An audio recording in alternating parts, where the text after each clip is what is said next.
When my uncle manipulated my father into changing his will, I lost everything I was promised.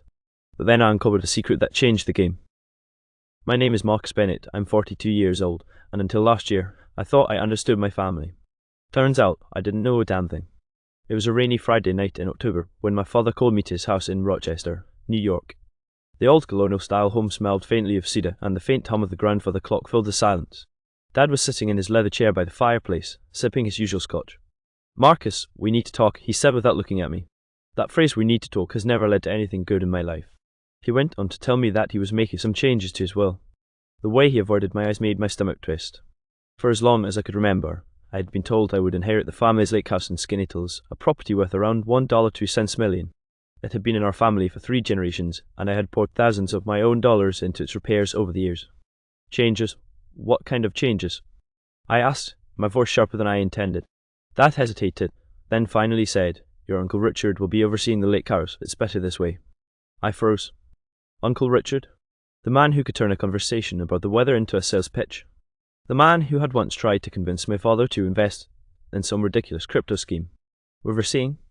I repeated. "You mean owning?" He didn't answer. Instead, he took another sip of scotch. "Dad, you can't be serious. I've maintained that place for years. I've paid for the new roof, the dock." "I've made my decision," he interrupted, his tone final. "You'll understand one day." I left that night with my hands shaking, rain soaking through my jacket. I didn't sleep at all. The words "you'll understand one day" kept echoing in my head. The next morning, my cousin Lee called me. "Marcus, I think you need to know something about Uncle Richard," she whispered. "It's about Dad's will, and it's worse than you think." My heart was pounding so hard I had to grip the kitchen counter to steady myself. "What do you mean worse?" I asked. Her voice trembled. "Richard's been visiting your dad every week. Alone. He's convincing him of things that aren't true about you." That was the moment I realized this wasn't just about a will, it was about manipulation, lies, and a plan I hadn't even begun to uncover. And if Lee was right, I was already several steps behind. The more I thought about Lee's words, the more my blood boiled. I drove straight to her apartment that Saturday afternoon, the street still slick from the morning rain. She lived in a cramped 2-bedroom on the east side of Rochester, and when she opened the door, her eyes darted nervously up and down the hall before letting me in. She made coffee, but her hand shook so much that a few drops spilled on the counter. "All right, Lee," I said, keeping my voice low. "Tell me everything." She took a deep breath. "Uncle Richard has been telling your dad that you're financially irresponsible, that you've got debts, gambling problems, even that you plan to sell the lake house to pay them off." I laughed bitterly. "That's insane. I don't even gamble." "I know," she said quickly. "But your dad believes him. Richard's been planting seeds for months. He even told Dad that you borrowed money from him and never paid it back." "That's a flat-out lie." I snapped, slamming my palm on the table.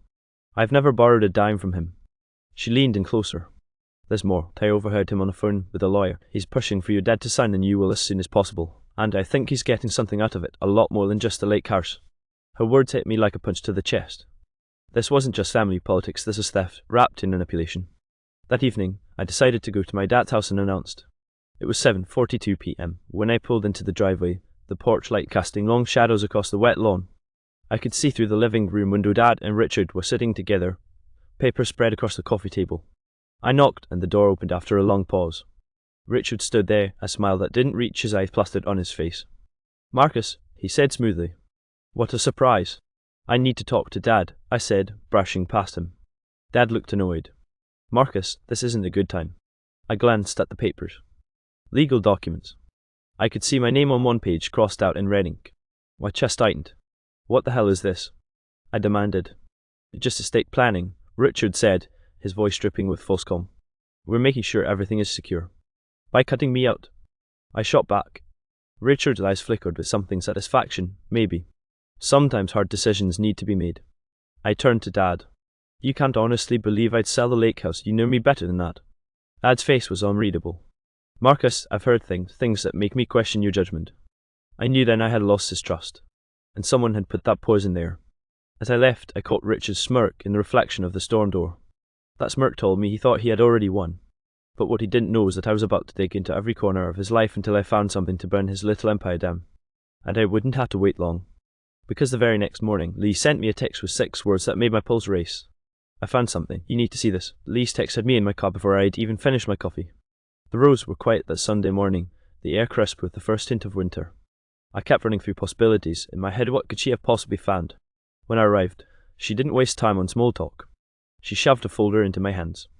Inside were photocopies of emails, bank statements, and a few legal letters. My eyes scanned the first email to R. Bennett subject, transfer confirmation amount $275,000. I frowned.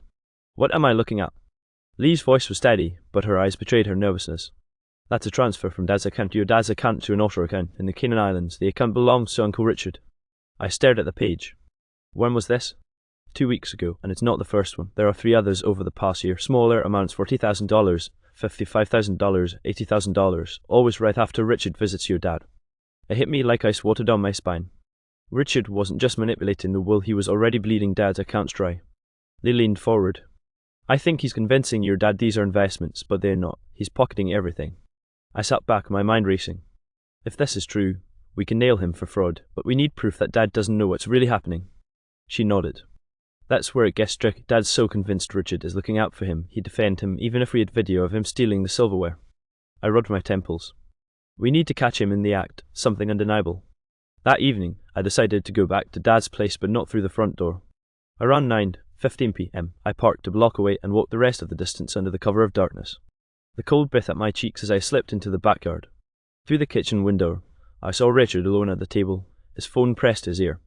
I couldn't hear the words clearly, but phrases drifted out when he raised his voice. Next transfer, before he signs, liquidate assets. I pulled out my phone and started recording through the glass. Then his eyes flicked up and locked right on mine. He stood abruptly, his chair scraping back, and headed straight toward the back door. I barely had time to slip into the shadows of the hedges before the door swung open. Who's there? Richard's voice was sharp, and not at all like the fake friendly tone he used around Dad. I held my breath, every muscle tense. After a long pause, he muttered something under his breath and went back inside. As I crept away, my heart pounding, I knew 2 things. Richard was getting close to pulling this off. He suspected someone was watching. The next day, things escalated far faster than I expected because Dad called me with an ultimatum. Marcus, he said coldly, if you keep interfering in my affairs, I'll cut you out entirely, no discussion. And I realized Richard had just tightened his grip. That call from Dad replayed in my head all night, but it was the word entirely that stuck like a splinter. Richard wasn't just aiming for the lake house, he wanted everything. Monday morning, Lee sent me another message. Meet me at Dad's lawyer's office at 3:00, trust me. When I walked into the downtown Rochester law firm darkwood walls, the faint scent of old paper Lee was already there, seated beside a man in a grey suit. He introduced himself as Jonathan Pierce, my father's longtime attorney. "I'm taking a risk meeting you without your father present," Jonathan said, glancing at the door. "But after what Lee showed me, I think you deserve to know what's going on." He opened a file and slid it toward me. The top page was a draft of a new will. My name was indeed crossed out in several places. But there was something else. The executor of the estate wasn't my uncle, it was a shell corporation called R.B. Holdings LLC. Beneath that, in smaller print, was a registered due, Richard Bennett. Jonathan lowered his voice. "If your father signs this, all assets will transfer to R.B. Holdings. Richard will control everything, including your father's liquid accounts. You'll have no legal claim to any of it." I clenched my fist. "And my father has no idea?" Jonathan shook his head. "I've tried to raise concerns, but Richard always insists your father approve these changes. He comes prepared with notes and explanations that sound convincing." Then Jonathan leaned forward. "But here's the real twist, your father's mental competency is already being questioned by his physician. I can't say more without breaching confidentiality, but he might have a way to challenge the will if it's signed." Lee's eyes went wide. "You're saying he might not be legally capable of making these decisions?" Jonathan nodded slowly. "Exactly. If you can get proof of that, you can stop this before it's too late." The room was silent for a beat, the ticking of a desk clock filling the space. I broke it. "So Richard knows Dad's vulnerable and he's exploiting it." Jonathan didn't argue. That night, I decided to visit Dad again, this time with a different approach. I brought old photo albums, the kind that always softened him. We sat in the living room, the fire casting a warm glow. At first, he was sharp, asking why I'd been snooping. But then he forgot what we'd been talking about mid-sentence. He asked me twice if I wanted tea. He called Lee by Mom's name. I kept my expression calm, but inside, my chest ached. Jonathan was right. Dad wasn't the same. Then, just as I was leaving, I heard voices in the kitchen. Richard's and a woman's. I froze when I heard her say, "Once we sell the lake house, the split will be in our account within a week." Our account. Richard wasn't just planning to rob Dad, he had a partner. And the second I saw who stepped out of the kitchen, my stomach turned to stone. It was my stepmother, Claire. Claire's appearance hit me like a punch to the gut. She'd married my dad 8 years ago, a charming woman in her early 40s with a sharp wardrobe and a smile that could disarm anyone. I'd never fully trusted her, but I never imagined she'd be in on this. She spotted me in the hallway, froze for half a second, then recovered with a sweet, too casual tone. "Oh, Marcus, we didn't hear you coming." Richard's eyes narrowed just slightly. He knew I'd heard enough. "I was just leaving," I said evenly, though my pulse was pounding. "Didn't mean to interrupt whatever this is." Claire laughed lightly. "Just discussing some estate logistics. Nothing for you to worry about." I forced a tight smile, then walked out without another word. But the moment I got into my car, I texted Lee, "Claire's in on it, this goes deeper." The next 2 days were a blur of planning. Lee and I decided we needed something undeniable: recorded conversations, paper trails, proof they couldn't twist. We bought a tiny voice recorder and hid it in the kitchen, taped under the table where Dad and Richard usually met. By Thursday night, Lee called, her voice shaking but excited. "You need to hear this." She played the audio over the phone. Richard's voice came first. "Once the paperwork's signed, Claire, you'll get your half immediately. Then we move the rest before Marcus catches on." Claire's reply made my skin crawl. "Good. I've waited long enough. The sooner we get him out of the picture, the better." I gripped the phone so hard my knuckles ached. This wasn't just greed, it was personal. That weekend, I drove to Dad's place with a plan. Jonathan had arranged for Dad's doctor to visit for a checkup, but really it was a cognitive assessment, something we could use if needed. When I arrived, Richard's black BMW was already in the driveway. The moment I stepped inside, the atmosphere was electric with tension. Dad was in his chair, looking tired, and Richard was standing nearby, papers in hand. "We're just about to sign," Richard said, his tone syrupy but ice cold. "Not today," I said, stepping forward. Claire appeared from the kitchen, arms crossed. "You don't get to dictate that." That's when I pulled out my phone and hit play. The audio of their conversation filled the room. Claire's face drained of colour. Richard tried to speak, but Dad's voice cut through, hoarse, confused. "Is that you too?" Richard stammered. "Marcus is twisting this out." "Enough," I said, my voice low. "Dad, they're stealing from you. I have proof: bank transfers, emails, and now this recording. If you sign that will, you lose everything to them." Dad looked between us, his hands trembling. "Claire, is this true?" She didn't answer. That silence was all he needed. But before I could push further, Richard snatched the papers off the table and stormed toward the door. "The game's not over, Marcus," he muttered as he passed me. And deep down, I knew he meant it, because the next morning, my bank account was mysteriously locked. When I saw the account frozen notification on my banking app, my stomach sank. I called the bank immediately, pacing my kitchen as the hold music droned on. Finally, a representative came on the line.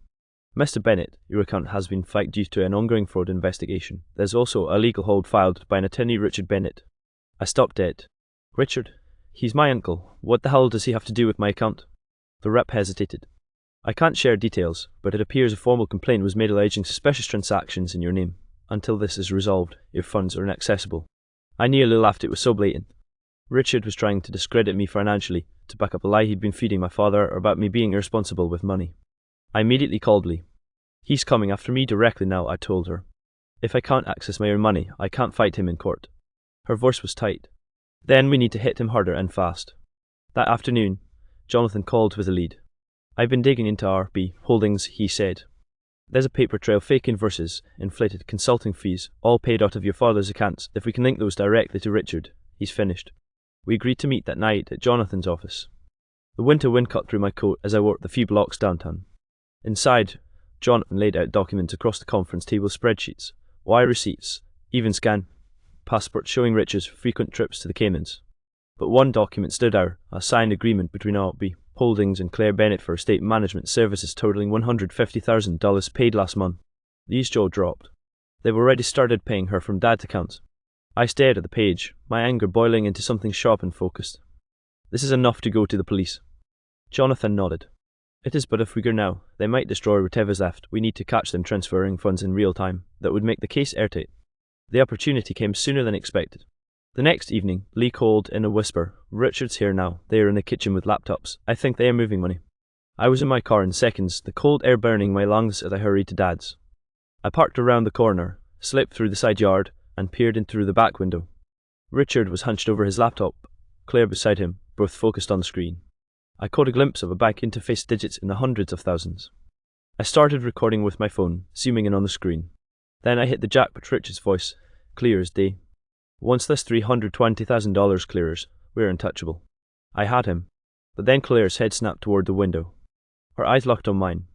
"Marcus is here," she shouted. Richard lunged for the back door. I turned and ran into the darkness, clutching my phone like my life depended on it. Because, in a way, it did. I didn't stop running until I reached my car, the freezing ache cutting at my lungs. My hands shook as I shoved the phone into my pocket and sped off, headlights slicing through the dark. I knew I couldn't go home if Richard was bold enough to freeze my bank account. He'd be bold enough to try something else. Instead, I drove straight to Jonathan's office. It was nearly midnight, but he answered my call on the first ring. "Come up," he said simply. I played him the video right there under the harsh office lights. The audio was crystal clear, Richard's voice stating the exact amount, clear visible on the screen beside him, both engaged in what was unmistakably a life transfer. Jonathan leaned back, exhaling slowly. "Marcus, this isn't just enough for the police, this is enough for the DA. By 8:08 am the next morning, we were in the Monroe County District Attorney's office. A detective named Alvarez took one look at the recording and the supporting documents and said, "We'll move fast on this. If they're still moving money, we can freeze their accounts before it disappears offshore." That day was a blur of statements, signatures, and sworn affidavits. By evening, warrants were in motion. At 6:47 p.m, I got the call I'd been waiting for. "They're in custody," Alvarez said. "Richard Bennett and Claire Bennett to multiple counts of fraud, theft, and conspiracy. We've secured your father's accounts." I went to see Dad that night. He was sitting in his chair, looking smaller than I remembered. When I told him, everything showed him the proof, his eyes filled with tears. "I didn't see it, Marcus," he said quietly. "I thought they cared for me." I swallowed hard. "They cared about your money, Dad, not you." He reached for my hand. "I'm sorry for doubting you." In the weeks that followed, the legal process moved faster than I expected. Richard and Claire both took plea deals, agreeing to return stolen funds and relinquish any claim to the estate. The lake house stayed in the family, legally mine now. But it felt different. Every creak of the wooden floors, every shimmer of the water somehow reminded me of how close we came to losing it all. When spring came, I invited Lee to the lake house for the first warm weekend of the year. We sat on the dock, feet dangling over the water, the air smelling of pine and fresh air. She nudged me. "Feels good knowing they got what they deserved, huh?" I looked out at the rippling lake, the reflection of the setting sun dancing across its surface. "Yeah, but more than that, it feels good knowing they'll never get another chance." The sound of loons echoed across the water, and for the first time in months, I finally felt like I could breathe.